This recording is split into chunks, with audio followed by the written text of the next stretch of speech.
So hello dear students, welcome back to the session of ICT Virtual Classroom। ICT Virtual Classroom के session में आप सभी का स्वागत है। आज की क्लास में बात करने जा रहे हैं क्लास 7 साइंस सब्जेक्ट के ऊपर, कक्षा 7 विषय विज्ञान के ऊपर, जिसमें हम लोग देखेंगे कुछ इंपॉर्टेंट और इंटरेस्टिंग बातों को जो हम पिछली क्लासेस में सीखते हुए आ रहे हैं। तो आज की क्लास में भी हम कुछ ऐसे पॉइंट्स के ऊपर बात करेंगे जो कि हमने अपनी पिछली क्लासेस में पढ़े थे, और कुछ नई चीज़ों को भी आज की क्लास में देखने की कोशिश करेंगे। तो मैं उम्मीद करता हूँ आप सबके सब फिट फाइन हेल्दी होंगे और बिल्कुल रेडी होंगे क्लास के लिए। चलिए आज की क्लास को स्टार्ट करते हैं और चलते हैं स्मार्ट बोर्ड की स्क्रीन पर। तो चलिए डियर स्टूडेंट्स, लास्ट क्लास में आपको होमवर्क दिया गया था। होमवर्क था सिम्बायोसिस, राइजोबियम और सिम्बायोटिक रिलेशनशिप एग्जाम्पल आपको लिखना था। सिम्बायोसिस की बात करें तो सिम्बायोसिस में हमने देखा था कि एक ऐसा रिलेशन होता है जिसमें दो ऑर्गेनिजम्स जो हैं एक दूसरे के साथ रहते हैं और अपना जो शेल्टर है और जो न्यूट्रिएंट्स हैं वो शेयर करते हैं। तो सबसे पहले सिम्बायोसिस में हम लिखेंगे, आपने लिखा होगा रिलेशनशिप। क्या होता है ये? एक रिलेशनशिप होता है इन विच, इस रिलेशनशिप में क्या होता है? It is a relationship in which organisms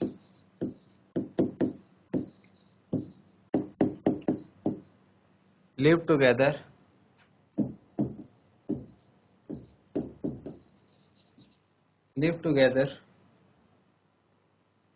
and share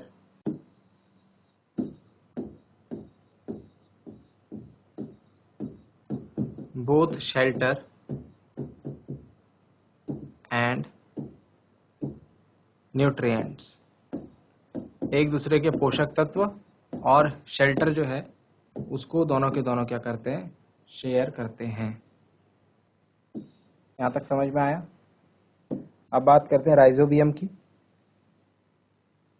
rhizobium के बारे में क्या बात करी थी? इट इज, ये क्या है? एक बैक्टीरियम है। It is a bacterium. और ये बैक्टीरिया क्या काम करता है? ये बैक्टीरिया जो है which converts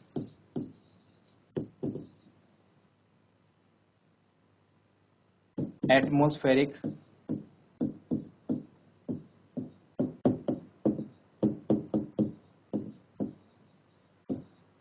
nitrogen, relationship in which organisms live together and share both shelter and nutrients. Symbiosis हो गया। राइजोबियम क्या हो गया? It is a bacterium which converts atmospheric nitrogen को कन्वर्ट करता है इनटू यूजेबल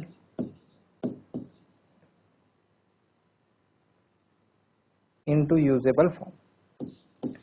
प्लांट जो होता है ये एटमॉस्फेयर से कार्बन डाइऑक्साइड को तो ले लेता है, लेकिन नाइट्रोजन गैस को ये नहीं एब्जॉर्ब कर पाता एटमॉस्फेयर से।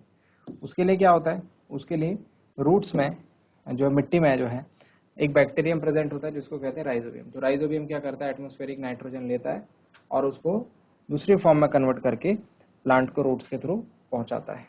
तो ये एक इम्पॉर्टेंट पार्ट हो गया। ठीक है, यहाँ पर भी हमको सिम्बायोटिक रिलेशनशिप देखने को मिलता है। एग्जाम्पल की बात करें तो लाइकेन हमने बताया था, लाइकेन की बात करी थी। लाइकेन ये क्या है? एक एल्गा है।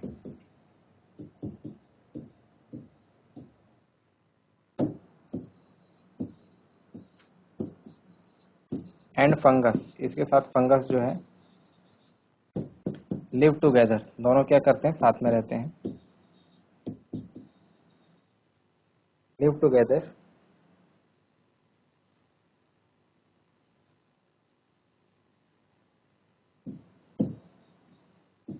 फंगस क्या काम करता है?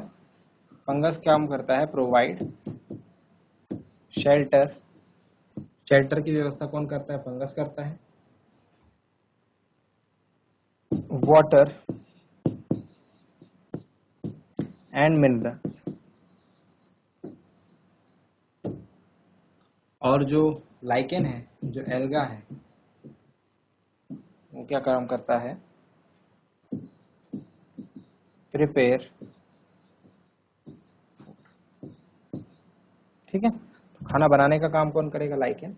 एंड फंगस क्या काम करेगा? शेल्टर और वाटर और मिनरल्स प्रोवाइड करवाने। चलिए जल्दी से नोट डाउन करेंगे इन्हें।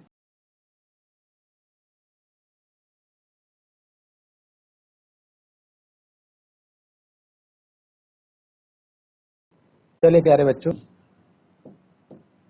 और कुछ इंपॉर्टेंट पॉइंट्स के ऊपर हम लोग आज डिस्कस करते हैं।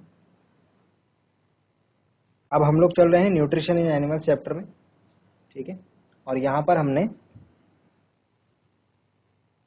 कुछ बातों को समझा था, ठीक है, और उनको हम लोग अभी डिस्कस करेंगे। सबसे पहले आपको 2-3 पॉइंट्स के ऊपर आपको आंसर लिखने हैं, ठीक है। सिमिलर पैटर्न में हम लोग बात करेंगे। आपको क्वेश्चन दिए जाएंगे और टाइम दिया जाएगा, उतना टाइम में आपको इनका आंसर लिखने हैं। फिर हम डिस्कस करेंगे तो आप अपना आंसर जो है चेक करेंगे। सबसे पहला है डाइजेस्टिव सिस्टम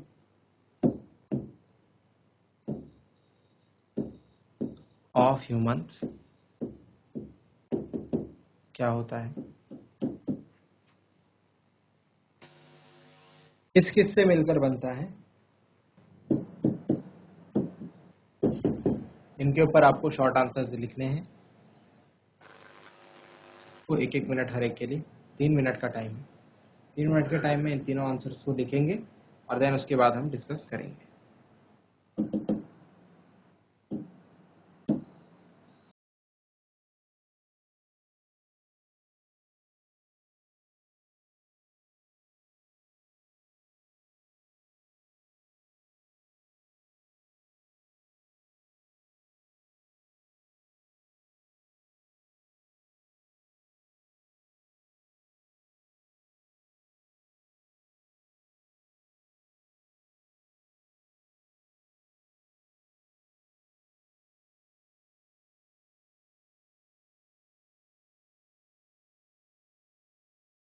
चलिए डियर स्टूडेंट्स, तो आई होप आपने इन तीनों के आंसर्स लिखे होंगे। Digestive system of humans. Digestive system of humans किस किस चीज से मिलकर बना होता है? डाइजेस्टिव ट्रैक्ट,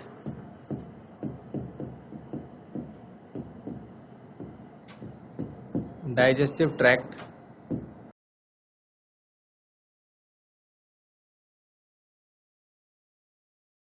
एंड जो एसोसिएटेड ग्लैंड्स होती हैं, ये ही मिलकर जो है बनाती है हमारे डाइजेस्टिव सिस्टम को। जो ह्यूमंस में डाइजेस्टिव सिस्टम होता है वो डाइजेस्टिव ट्रैक्ट और एसोसिएटेड ग्लैंड्स से मिलकर बना होता है। ठीक हो गया। इंजेशन की बात करें, इंजेशन की बात करें, इंजेशन जो है फूड जो हम इनटेक करते हैं उसको इंजेशन बोलते हैं। The process of taking food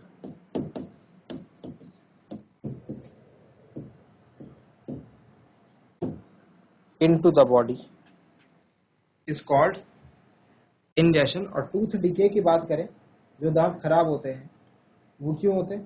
दांत खराब इसलिए होते हैं क्योंकि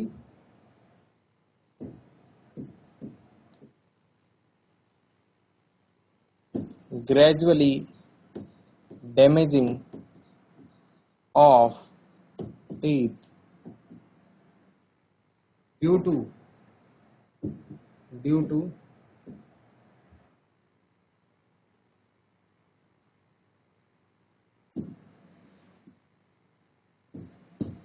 breakdown of sugars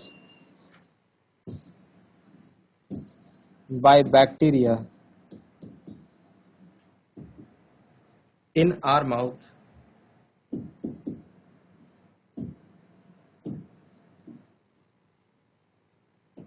is known as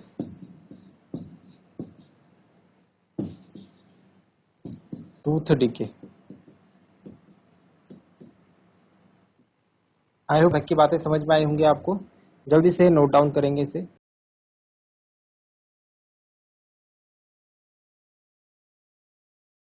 तो चलिए प्यारे बच्चों, इसके बाद हम एक छोटे से टॉपिक को समझते हैं। हम बात करते हैं हमारी टंग के ऊपर, ह्यूमन टंग, मतलब जिसको हम जीभ भी कहते हैं।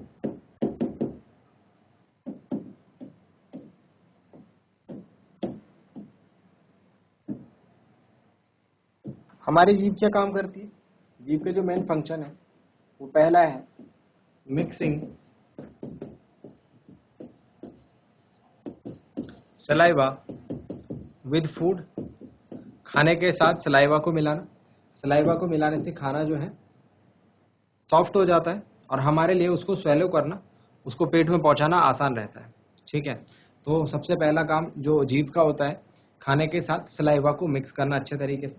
एंड सेकंड थिंग जो ह्यूमन टंग का होता है वो इसके ऊपर होते हैं टेस्ट बर्ड्स। इसके ऊपर क्या होते हैं? Taste buds. टेस्ट बर्ड्स जो हैं ये क्या करते हैं? फूड के टेस्ट का पता लगाते हैं। तो जैसे इसमें अलग अलग जो उनके टेस्ट बर्ड्स होते हैं, है ना, जैसे कभी मीठा टेस्ट आपको पता लगे तो उसके लिए अलग प्लेस होता है जीभ में। सॉल्टी टेस्ट पता लगे, है ना, बिटर टेस्ट पता लगे, कड़वा टेस्ट भी आप पता लगा सकते हैं अपनी जीभ से। इसके अलावा स्पाइसी आप पता लगा सकते हैं, चिली। तो ये सारे जो हैं हमको अलग अलग टेस्ट कैसे पता लग पाते हैं? क्योंकि हमारी जो जीभ है उसमें टेस्ट बर्ड्स प्रेजेंट होते हैं। टेस्ट बर्ड्स क्या करते हैं? हमें बताते हैं कि जो हम खाना खा रहे हैं उसका टेस्ट कैसा है। ठीक है, एक हमने बात कर दी कि जो है सलाइवा को ये मिक्स कर लेता है। ठीक, तो हमारी जो जीभ है कुछ इस तरीके की दिखती है। ठीक है, और इसमें जो है अलग से टेस्ट बर्ड्स होते हैं। जैसे ये तो जीभ के अंदर वाला पार्ट हो गया, है ना, एक जैसे इस तरीके से होते हैं इसमें टेस्ट बर्ड्स। ये हो गए सिमिलर टेस्ट बर्ड्स दोनों साइड्स। फिर उसके बाद ये हो गए, फिर यहाँ बीच में एक टेस्ट बर्ड होता है ना, यहाँ पीछे भी होता है। तो बिटर टेस्ट बर्ड जो है वो पीछे की तरफ होता है, क्योंकि जब हम दवाई खाते हैं तो आपने देखा होगा हमको क्या है, गले में जाकर के वो दवाई अटक जाती है ना। कोई भी कड़वी चीज खाते हैं तो कहाँ पर जाकर अटक जाती है? कोई भी कड़वी चीज खाते हैं तो वो कहाँ पर जाकर अटक जाती है? गले पर जाकर अटक जाती है। ठीक है, तो ऐसा क्यों होता है? ऐसा होता है टेस्ट बड्स की वजह से, क्योंकि बिटर जो टेस्ट बड्स होते हैं हमारे कहाँ पर होते हैं? गले पर होते हैं। आई होप आपको ये बात समझ में आई होगी। तो इस तरीके से हमारे टेस्ट बड्स जो हैं प्रेजेंट रहते हैं हमारी जीभ में। ठीक है, तो क्या बताया हमने? ह्यूमन टंग जो होता है, इंसान की जो जीभ होती है, उसका क्या काम रहता है? उसके दो काम रहते हैं। सबसे पहला, सलाइवा जो है उसको खाने के साथ मिलाना। खाने के साथ सलाइवा जब मिलता है तो सलाइवा मिलने से खाना जो है थोड़ा सॉफ्ट हो जाता है, और सॉफ्ट होने के कारण हम क्या करते हैं, उसको इजीली गल्प कर पाते हैं, स्वेलो कर पाते हैं। हमारे पेट में वो आसानी से पहुंच पाता है और आगे की प्रोसेस में उसके ऊपर काम हो पाता है। टेस्ट बड्स भी होते हैं हमारी जीभ के ऊपर, हमारी टंग के ऊपर, जो कि अलग अलग उसमें जोन होते हैं, अलग अलग एरियाज होते हैं हमारी जीभ के, अलग अलग कॉर्नर्स होते हैं। वहाँ पर अलग अलग टेस्ट बड्स होते हैं जो अलग अलग टेस्ट, जैसे मीठा, कड़वा, नमकीन, है ना, मिर्ची वाला। तो ये सारे टेस्ट को जो है वो बताता है। चलिए नोट डाउन करेंगे इसे।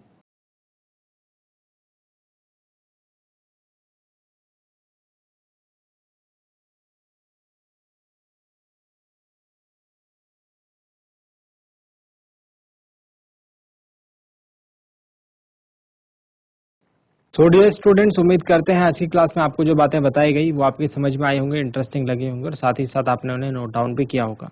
ये भी उम्मीद करते हैं घर से आप इन चीज़ों को एक बार रिवाइज करके जरूर लाएंगे। मिलते हैं अगली क्लास में ऐसे ही किसी इंपॉर्टेंट और इंटरेस्टिंग टॉपिक के साथ। क्लास से जुड़ने के लिए आप सभी का बहुत बहुत धन्यवाद। Thank you very much and have a nice day.